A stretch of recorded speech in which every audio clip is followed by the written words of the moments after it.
How we doing? I'm here in the East Village. I'm here visiting Bara and Roger, two good friends of mine. Hi, Steve. Hey, how are you? Come in, let's take a look at their apartment and see the masterful minds behind this beautiful, beautiful loft. How's everything? Hi, Steve. So, you guys have been in New York for how long now? I'll say 35 years for me. 35 years, and Yes. you've been here. Since we're married, so 28 years. 28 Very years. happy 28 years. How'd you come here? Why'd you come here?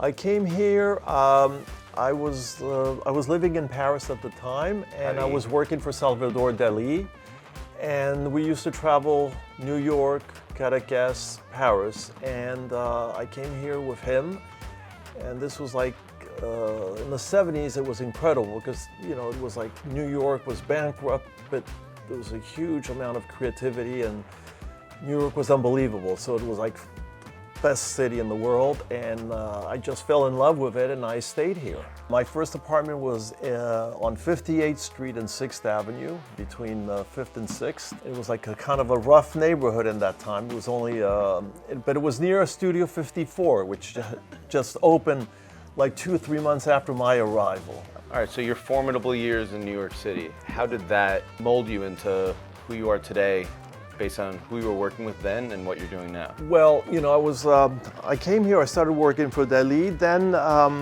you know, I was traveling with him. It was a lot of fun, but it was time to get a little bit, you know, more serious, which I didn't, because I met a man called Howard Stein, who used to be one of the only rock promoters with Ron Delster in New York, and he used to book all the bands at the Academy of Music, so I became his booking agent. So you were assistant to Dali, Yes. and then went from the art world into the music world. Yes, into the music world. And it was like the punk years, and then we opened a club called the Rock Lounge on West Broadway.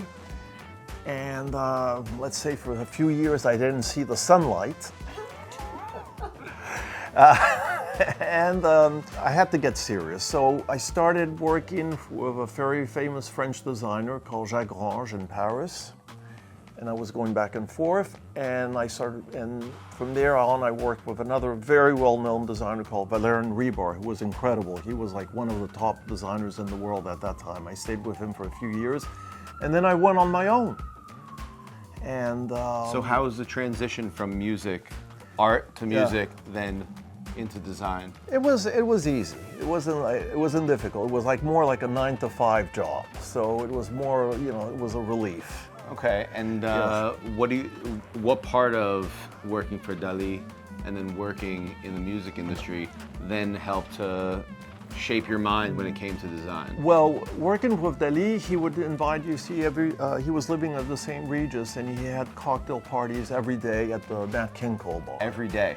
Every single day. So he would invite, or we would invite, because I would help him with the guest list and all that. So he had an unbelievable mix of people. He had, like, for example, he had Alice Cooper. He would invite David Bowie. He would invite John Lennon and Yoko Ono would come by.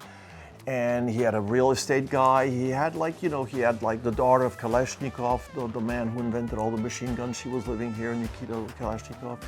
He had all the people from one of his biggest fans was Ultraviolet, who used to work a lot with Andy Warhol. So all that was mixed because Andy Warhol would come often also.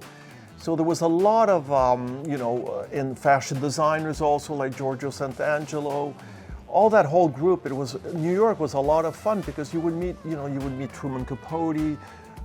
At Studio 54, you could meet, for example, the Postman and Truman Capote and Elizabeth Taylor, Hamilton Jordan, who was working for, in one night, you know, and nobody was bothered by it or whatever. It was all like in the same room.